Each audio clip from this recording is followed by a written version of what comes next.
Assalamualaikum warahmatullahi wabarakatuh.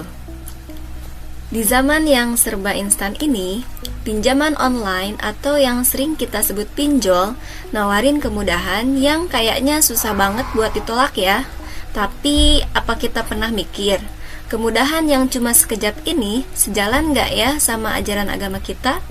Yuk kita coba kupas bareng-bareng topik yang lagi relevan banget ini. Nah, ini dia kan pertanyaan utamanya. Apakah pinjaman yang di awal rasanya gampang banget itu beneran jadi solusi, atau malah jadi gerbang buat masalah yang jauh lebih besar? Inilah yang mau kita cari tahu jawabannya.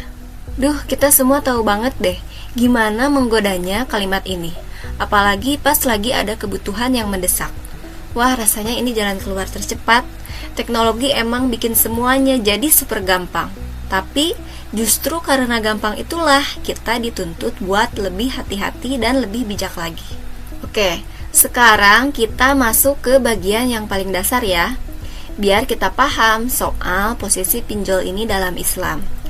Kita tuh harus, wajib, bisa bedain dengan jelas dua hal yang kelihatannya mirip, tapi sebenarnya beda banget.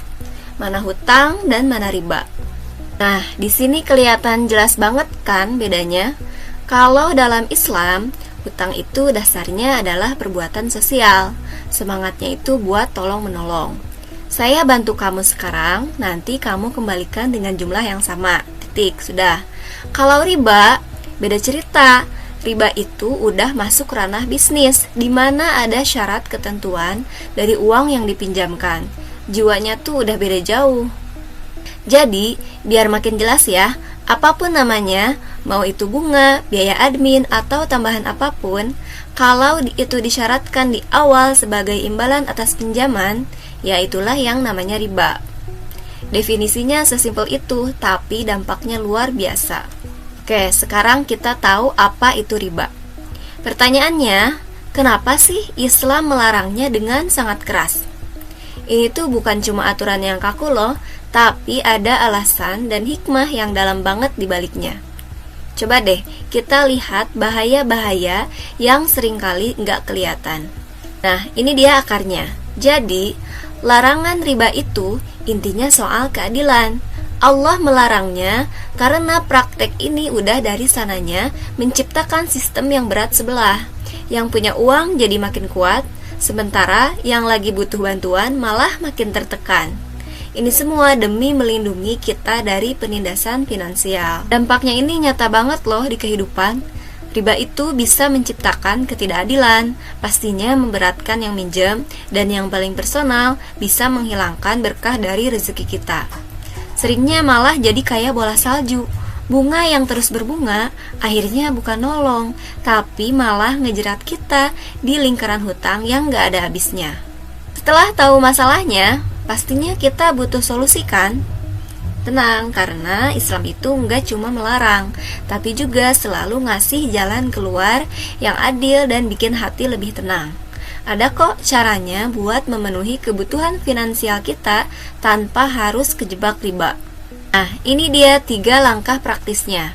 Pertama, kalau butuh bantuan finansial, coba deh utamakan lembaga keuangan syariah. Kedua, ini penting banget. Selalu baca dan pahami akad atau perjanjiannya. Pastikan semuanya jelas dan adil. Biasanya lembaga syariah itu pakainya skema jual beli atau sewa, bukan pinjaman berbunga.